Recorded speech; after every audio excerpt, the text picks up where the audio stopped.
கனெக்டிவிட்டியே இல்லை அப்படின்னு நான் சொன்னேன் இல்லையா?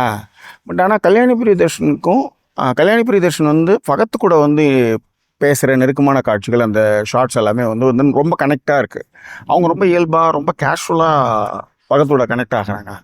ஆனால் ஃபகத்துக்கு தான் வந்து பார்த்திங்கன்னா கொரோனா வைரஸ் இன்னும் தொட்டால் நம்மளுக்கு ஒரு மாதிரி ஒரு ஃபீல் இருக்கும்ல. பட்டு ஒரு மாதிரி ஃபீல் இருக்கும்ல, அதை எப்படி சொல்கிறதுன்னு எனக்கு தெரியல. ஒரு மாதிரி அவர்கிட்ட அந்த கனெக்ஷனே இல்லை. இந்த கொரோனா வைரஸ்ன்னு சொன்னால, அந்த கொரோனா வைரஸோட இது சரியான பதமாக இருக்கும். எல்லாருக்கும் அது புரிஞ்ச ஒரு விஷயம். மௌன ராகத்தில் வந்து இந்த தொட்டதுமே கம்பளி பூச்சி ஊர்ன மாதிரி இருக்குது அப்படின்வாங்கல்ல. இந்த சேம் அவருடைய ரியாக்ஷன்ஸ்லாம் அப்படி தான் இருந்தது.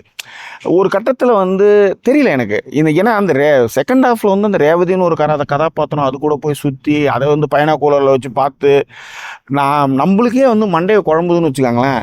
எனக்கு தெரிஞ்சு இப்படி ஒரு படம்லாம் நான் பார்த்தே இல்லை. இப்போ உதாரணத்துக்கு இப்போ நான் கூட தான் சொன்னேன், சுலேகா மஞ்சள் மாதிரி ஒரு சின்ன ஒரு சப்ஜெக்ட் வச்சுக்கிட்டு ரொம்ப அழகாலாம் படம் பண்ணுறாங்க. இதில் வந்து இவ்வளோ பெரிய ஆர்டிஸ்ட்லாம் வச்சுக்கிட்டு ஏன் இப்படி சொதப்புனாங்கன்னு தெரியல.